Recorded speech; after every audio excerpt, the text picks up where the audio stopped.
जय Hind student, this is Tiwari sir. स्वागत है आपका अपने YouTube channel physics magical point. जैसा कि आप जानते हैं, आज का जो टॉपिक है वो रिफ्रैक्शन ऑफ लाइट, प्रकाश का अपवर्तन।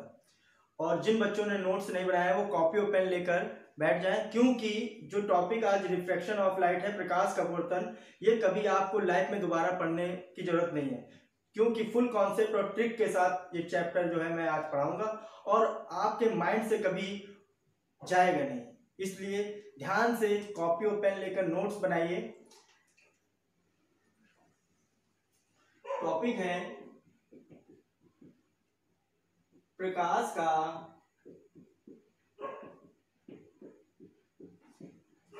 अपवर्तन, रिफ्रैक्शन ऑफ लाइट, प्रकाश का अपवर्तन। प्रकाश का अपवर्तन क्या है, सबसे पहली बात करते हैं। प्रकाश का अपवर्तन जो कि रिफ्रैक्शन ऑफ लाइट। प्रकाश का अपवर्तन क्या है? ये कांच की पारदर्शी प्लेट है,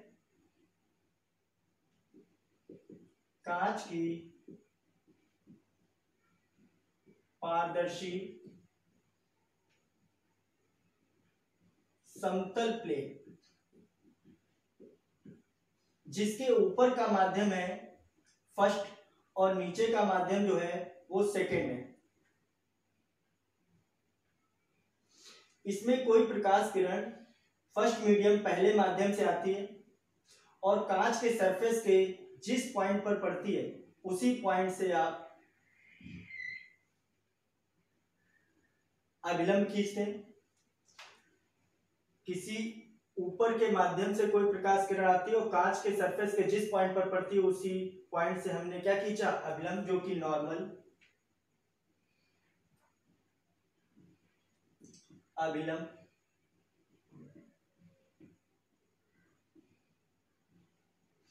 ये किसी भी माध्यम से आने वाली प्रकाश किरण है जो कि आपतित किरण है। इंसिडेंट रे,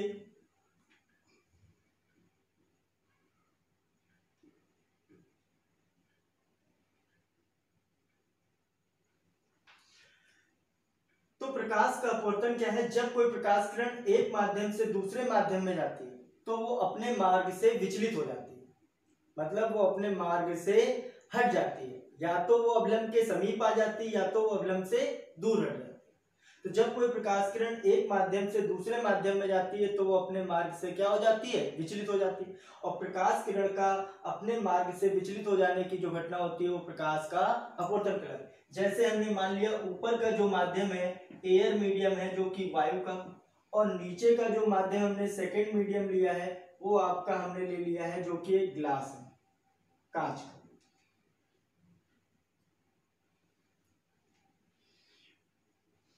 इसके ऊपर का माध्यम जो है वायु का है, एयर मीडियम है, और नीचे का जो माध्यम है दूसरा वो एक ग्लास का मीडियम है जो कि कांच।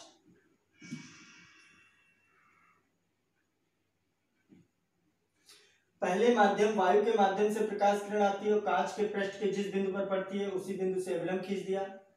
किसी भी माध्यम से आने वाली प्रकाश किरण आपतित किरण कहलाती है। और अपवर्तन की पश्चात, क्रिया के पश्चात जो जाने वाली किरण होती है, जैसे कि इसको ऐसे जाना चाहिए लेकिन ये अभिलंब से दूर हट जाती है या अभिलंब के समीप आ जाती है, तो कहते हैं वो अपने मार्ग से क्या हो जाती है? विचलित हो जाती है।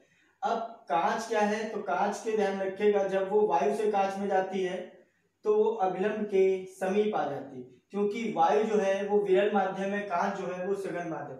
अब सघन और विरल जो है, डेंसर मीडियम और रेयर मीडियम जो है, इसकी अभी थोड़ी देर में आगे चर्चा करते हैं।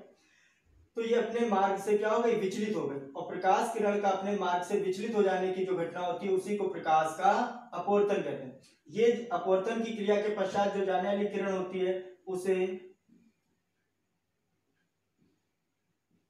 रिफ्रैक्टेड रे कहते हैं। अपवर्तित किरण और कांच के सरफेस के जिस पॉइंट पर पढ़कर वो विचलित हो जाती है, अवलंब के समीप आ जाती है या दूर हट जाती है, उसको कहते हैं इंसिडेंट पॉइंट।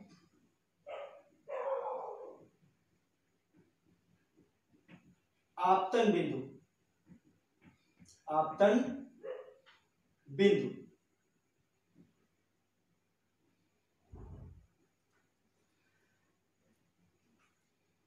ये आपतित किरण, इंसिडेंट रे, ये नॉर्मल अवलंब, इनके बीच बने कोण को हम आपतन कोण कहते हैं, इंसिडेंट एंगल।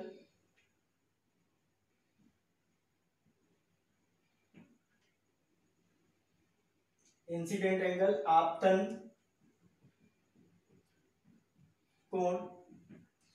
और ये अपवर्तित किरण, रिफ्रैक्टेड है, और नॉर्मल अवलंब के बीच बना कोण जो होता है अपवर्तन कोण, जो कि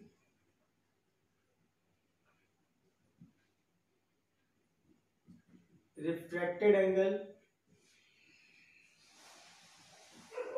अपवर्तन कोण। तो प्रकाश का अपवर्तन क्या है? जब कोई प्रकाश किरण एक माध्यम से दूसरे माध्यम में जाता है तो अपने मार्ग से क्या हो जाता है? विचलित हो जाता है। और प्रकाश किरण का अपने मार्ग से विचलित हो जाने की, चाहे वो अवलंब के समीप आ जाए या अवलंब से दूर हट जाए, विचलित हो जाने की जो घटना होती है वो प्रकाश का अपवर्तन। अब क्वेश्चन अगर पूछ लिया जाए कि ऐसा क्यों होता है कि जब प्रकाश एक माध्यम से दूसरे माध्यम में जाता है तो वो अपने मार्ग से विचलित क्यों हो जाता है? रीजन है क्योंकि प्रकाश के गुण जो होते हैं, उसकी प्रॉपर्टी जो होती है वो चेंज हो जाती है। क्योंकि प्रकाश में बहुत सारे गुण होते हैं। प्रकाश में तरंग दैर्घ्य होती है, तीव्रता होती है, चाल होती है, उसकी आवृत्ति होती है। तो इनमें से कई सारे गुण जो है उसके बदल जाते हैं, चेंज हो जाते हैं। जैसे जब प्रकाश किरण एक माध्यम से दूसरे माध्यम में जाता है तो प्रकाश की चाल, तरंग दैर्घ्य व प्रकाश की तीव्रता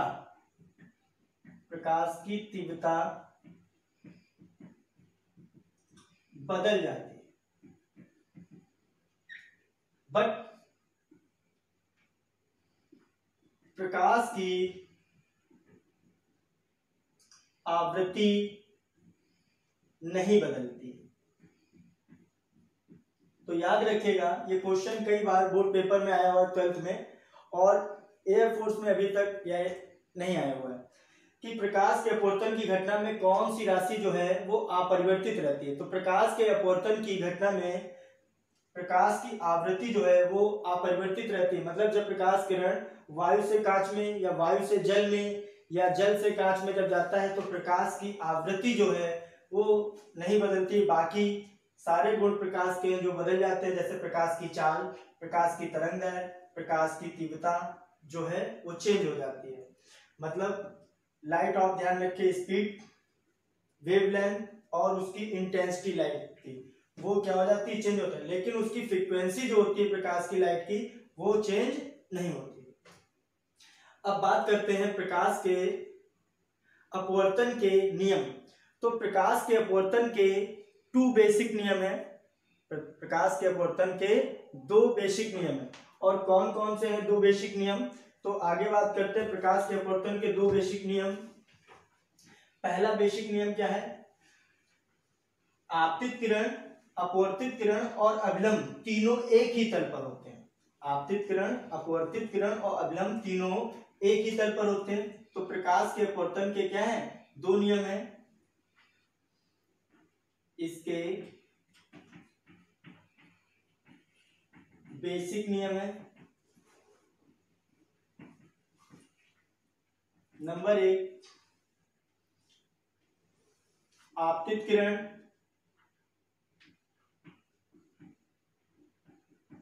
दूसरा अपवर्तित किरण, आपतित किरण, अपवर्तित किरण तथा अभिलंब तीनों एक ही तल पर होते हैं। मतलब incident ray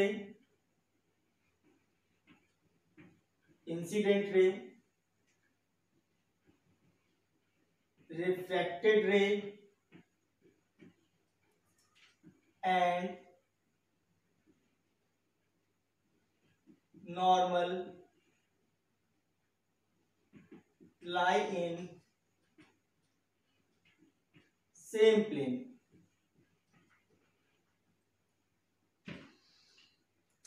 incident ray, reflected ray and normal जो है लाई इन सेम प्लेन, मतलब तीनों एक ही तल पर प्लेन पर स्थित होते हैं। सेकेंड नियम जो है इसका, सेकेंड लॉ क्या है, स्नेल का नियम जिसे कहते हैं, स्नेल का नियम।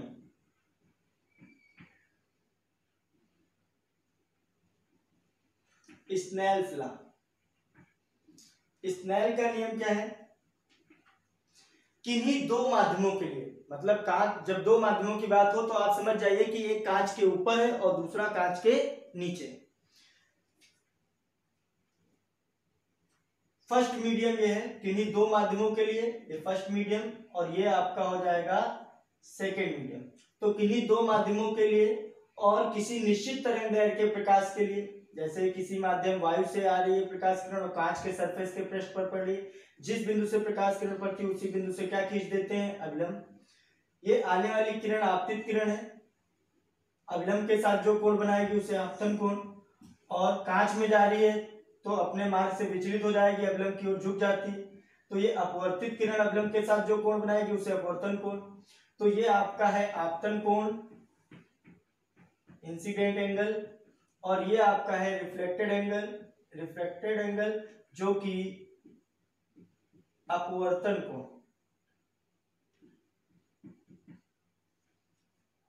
किन्हीं दो माध्यमों के लिए तथा किसी निश्चित तरंगदैर्घ्य के प्रकाश के लिए आपतन कोण की जया, आपतन कोण क्या होता है, आई, जया का मतलब होता है साइन से, अपवर्तन कोण की जया जो कि साइन आर, इक्वल टू क्या होता है, सदैव कांस्टेंट रहता है जो कि एक नियत रहता है, नेतांक। इस नेतांक को 1 और 2 से प्रदर्शित करते हैं, इस कांस्टेंट को मतलब नेतांक को 1 और 2 से प्रदर्शित करते हैं,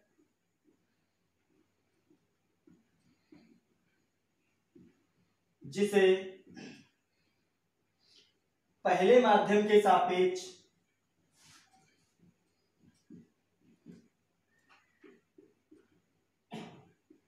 दूसरे माध्यम का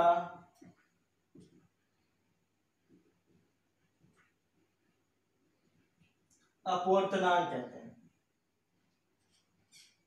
रिफ्रैक्टिव इंडेक्स।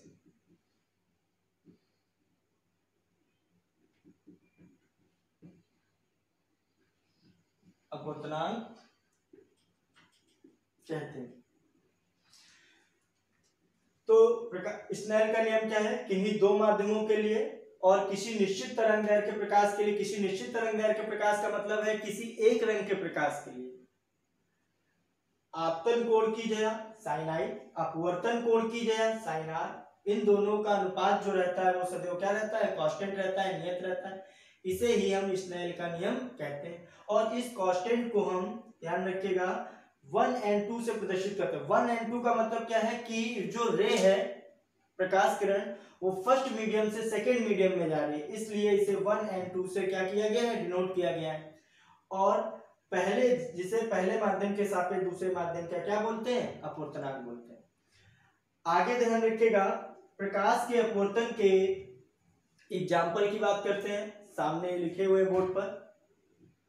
प्रकाश के अपवर्तन के उदाहरण क्या है, तारों का चमकना। जब भी, इसकी एक बहुत ही धांसू ट्रिक है और चुटकियों में आप इसको पहचान जाएंगे, अपने माइंड में कभी जीवन भर नहीं भूलेंगे। जब भी आपको धोखे की बात हो, आपके साथ धोखा किया जा रहा हो, तो समझ जाइए कि ध्यान रखिएगा कि प्रकाश का अपवर्तन की ही वो घटना होगी।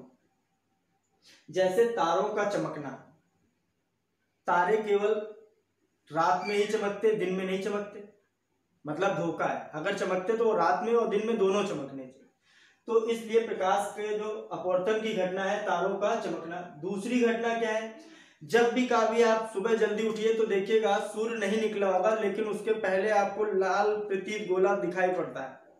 इसका मतलब यह है कि सूर्य उदय से पहले और सूर्य अस्त के बाद 2 मिनट तक दिखाई देता है। तो जो दिखाई देने का मतलब है यह भी धोखा है, प्रकाश के अपवर्तन की ही क्या है, एक घटना है। ऐसे ही पानी से भरे बीकर में, पानी से भरे, ध्यान रखिएगा, बीकर में अगर आप एक कॉइन सिक्का डाल दीजिए तो जब आप ऊपर से देखोगे तो सिक्का जो है वो कुछ ऊपर दिखाई देता है। जैसे यहां पर बात करते हैं,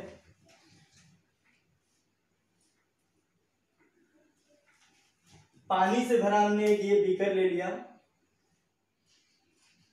इसमें हमने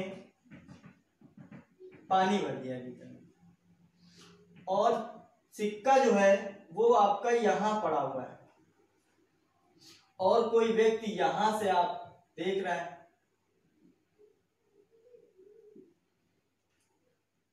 और जब वो यहां से कोई देख रहा है तो देखने पर क्या होता है कि वो सिक्का जो है वो यहां ना दिखाई देकर वो कुछ यहां दिखाई देता है, तो धोखा हुआ। तो भी समझ लीजिए कि आप कौन सी घटना है, प्रकाश का अपवर्तन की घटना। ऐसे ही अगर किसी क्षण को, किसी जल से भरे बीकर में अगर कोई कांच की छड़ या पेंसिल आप डाल दीजिए, तो जैसे कांच की छड़ या आप क्या करें, पेंसिल जो है डालेंगे तो छड़ जो है मान लो पानी में ऐसे डूबी हुई है, और जब आप ऊपर से देखोगे तो छड़ जो है वो कुछ इस तरह से मुड़ी हुई या तिरछी दिखाई देती है, मतलब आपके साथ फिर धोखा। तो प्रकाश के अपवर्तन की घटना है। ऐसे ही रेगिस्तान में जब आप चलते हैं तो देखेंगे कहीं ना कहीं आपको चमक दिखाई देगी, जैसे वहां पर पानी हो, लेकिन वहां पर पानी नहीं होता है, वो मृगमरीचिका का कारण होता है। जो रेगिस्तान में मृगमरीचिका का बनना जो होता है ये भी प्रकाश के अपवर्तन की घटना होती है। अब जब प्रकाश किरण एक माध्यम से दूसरे माध्यम में जाती है तो अपने मार्ग से विचलित क्यों हो जाती है, इसके दो वो है, लेकिन उससे पहले कुछ चीज देख लें। माध्यम की हम बात कर रहे हैं, मीडियम,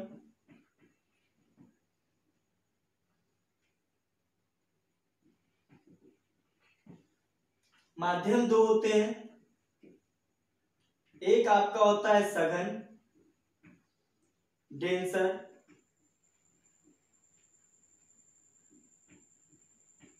और दूसरा होता है विरल,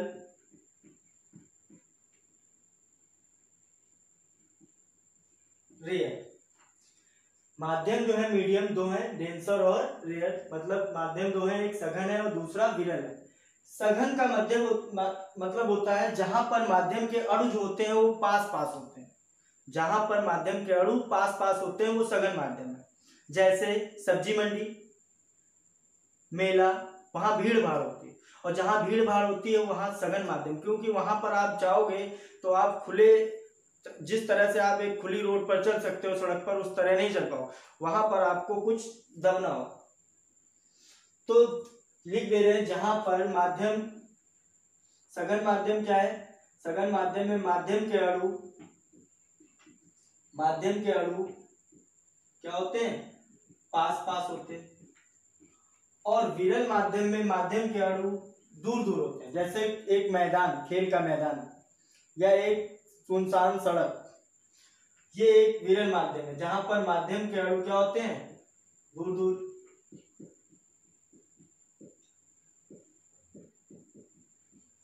माध्यम के अणु दूर दूर होते हैं। सघन और विरल माध्यम के आधार पर इन माध्यमों को 3 भागों में बांट दिया गया है, जो कि आप जानते होंगे।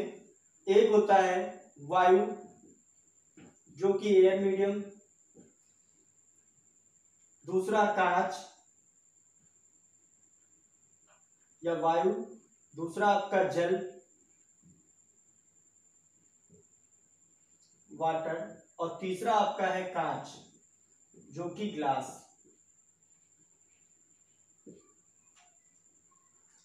तो सघन और विरल के आधार पर माध्यम 3 है, एक वायु का, एयर मीडियम, दूसरा वाटर जो कि जल का, और तीसरा आपका ग्लास जो कि कांच का। अगर वायु के माध्यम की बात करें तो वायु माध्यम जो होता है वो हमेशा विरल होता है, क्योंकि वायु के अणु जो होते हैं वो सबसे दूर दूर होते हैं। अब इस आधार पर इन्हें पढ़ने के लिए, जैसे हमने 1 और 2 का मतलब क्या है, 1 और 2 का मतलब है पहले माध्यम के सापेक्ष दूसरे माध्यम का अपवर्तनांक, पहले माध्यम के सापेक्ष दूसरे माध्यम का अपवर्तनांक, या कह सकते हो refractive index,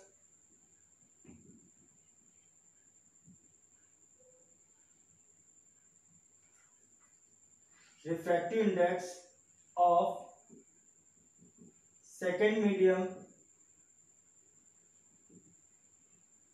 with respect to first medium. जिसके रिस्पेक्ट में होता है या जिसके सापेक्ष होता है वो पहला माध्यम होता है, इसी को हम पहले माध्यम के सापेक्ष दूसरे माध्यम का अपवर्तनांक कहते हैं। जैसे हमने लिख दिया ANG, इसका मतलब है वायु से जा रही है प्रकाश किरण कांच में, तो वायु के सापेक्ष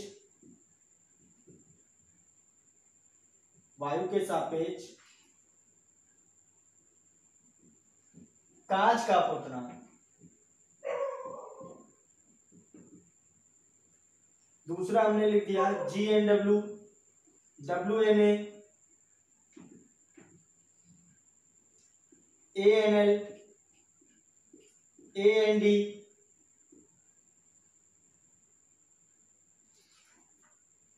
GNA, ये सब आपके क्या है पढ़ने के। इसका मतलब यह है कांच से जल में जा रही है तो कांच के सापेक्ष लिखेंगे, कांच के सापेक्ष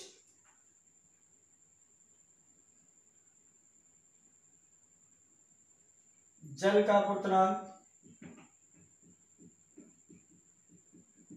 अगर इसमें आपको लिखने के लिए बोल दिया जाए तो इसका मतलब है जल के सापेक्ष, वाटर से किस में जा रही है, एयर में जा रही है, वायु में, तो जल के सापेक्ष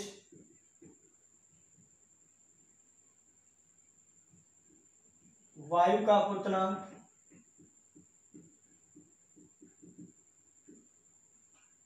इसका मतलब है वायु से चलकर लिक्विड में जा रही है, वायु के सापेक्ष द्रव का अपवर्तनांक।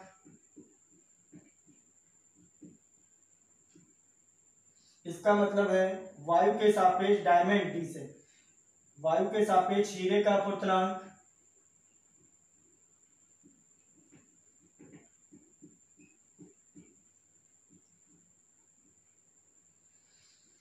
इसका मतलब है कांच से वायु में जा रही है तो कांच के सापेक्ष वायु का अपवर्तनांक, कांच के सापेक्ष वायु का अपवर्तनांक। तो इस तरह से ध्यान रखिएगा, माध्यम बताया गया है। अब जब कोई प्रकाश किरण सघन से विरल में या विरल से सघन में जाती है तो वो अवलंब के समीप या तो दूर हटती है। अब इसको पढ़ने के लिए हम लोग यही चीजें हम डिवाइड करा देंगे तो देखिए आपको पता चल जाएगा क्यों ऐसा होता है। अगर कोई प्रकाश किरण, जब प्रकाश किरण विरल से रेयर मीडियम से डेंसर मीडियम मतलब सघन माध्यम में जाती है तो अवलंब से दूर हट जाती है। वायु कैसा माध्यम है, विरल माध्यम है, और कांच या जल कैसा माध्यम है, इसकी तुलना में सघन माध्यम होंगे। तो अगर कोई प्रकाश किरण वायु से विरल से सघन, सघन मतलब समीप आ जाता है जहां पर भीड़ भाड़, तो जब कोई प्रकाश किरण विरल से सघन में जाती है तो वो अवलंब के, ध्यान रखिएगा, विरल से सघन में जाती है तो अवलंब के समीप आ जाती है, सॉरी समीप। और जब कोई प्रकाश किरण सघन से विरल में जाती है तो वो अवलंब से, तो वह अविलंब से दूर हट जाती है। तो क्या बताएंगे, जब कोई प्रकाश किरण विरल माध्यम से सघन माध्यम में जाती है तो वह, ध्यान रखिएगा, अविलंब के क्या आ जाती है, समीप आ जाती है। और अगर कोई प्रकाश किरण सघन से विरल में जाती है तो वह अविलंब से, ध्यान रखिएगा, क्या होती है, दूर हट जाती है। तो ये पॉइंट जो है इसको आप इस तरह से बता सकते हैं, सघन से मान लो ऊपर है, रेयर मीडियम है, और डेंसर में जा रही है,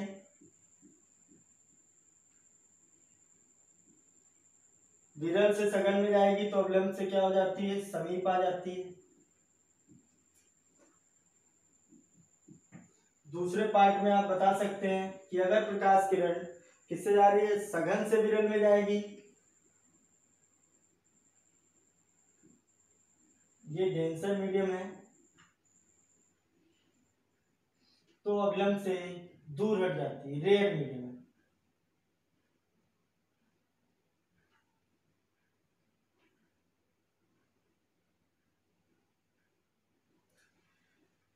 तो जब कोई प्रकाश किरण विरल से सघन में जाती है तो अविलंब के समीप आ जाती है, और सघन से विरल में जाती है तो अविलंब से दूर हट जाती है।